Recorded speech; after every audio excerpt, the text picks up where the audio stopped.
Hello મિત્રો, શું લાગે છે? શું બની રહ્યું છે?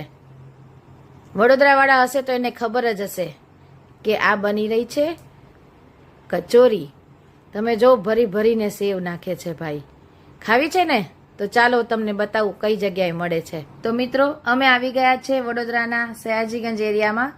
કાલાઘોડાથી રેલવે સ્ટેશન જઈએ ને ત્યાં ડેરીડેનથી થોડાક જ આગળ આ ભાઈ સાંજે 6:30 વાગે લારી લઈને આવે છે અને નસીબમાં હોય ને તો જ 8:30 વાગ્યા પછી તમને આ કચોરી મળશે. વડોદરામાં ફેમસ કચોરી તો ઘણી બધી છે, પણ જો તમારે ખરેખર ટેસ્ટફુલ કચોરી ખાવી હોય ને તો આ કૈલાશ કચોરીમાં જરૂરથી ટ્રાય કરજો. ચલો હવે હું તમને બતાવું કે ભાઈ કચોરી કઈ રીતે બનાવે છે. જુઓ, ભાઈ પેલા ભેળ બનાવે છે સરસ મસાલેદાર. એની ટેકનિક જુઓ તમે, ખાલી એની સ્પીડ જુઓ. એક પ્લાસ્ટિકના પેપરમાં એને ભેળ લીધી, કચોરીની અંદર ચટણી નાખી અને બસ આમ ભેળ કેટલી ટેકનિકથી એ ભરે છે ને એની જ ખૂબી છે. અને એ જે રીતે ફટાફટ કરી રહ્યા હતા ને, અમારી નજર ચૂકે ને તો કચોરીનો નંગ અમે ગણવાના ભૂલી જઈએ, એટલી ફાસ્ટ એ ભાઈ બનાવતા હતા. પણ અમારી નજર તો એની કચોરી બનાવવાની સ્પીડ પર હતી અને અમારો વારો ક્યારે આવે એની રાહમાં અમે હતા. પણ ફટાફટ એ ભાઈએ તો અમારી 4 પીસ તૈયાર કરી દીધી.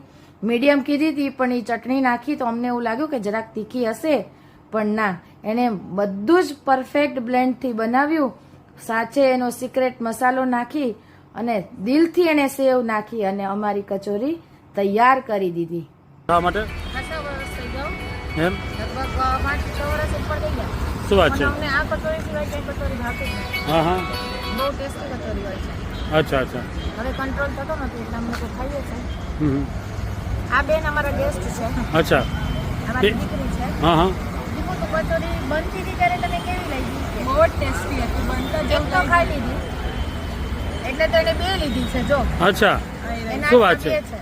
હા હા, વાહ ભાઈ વાહ. બહુ ટેસ્ટી છે.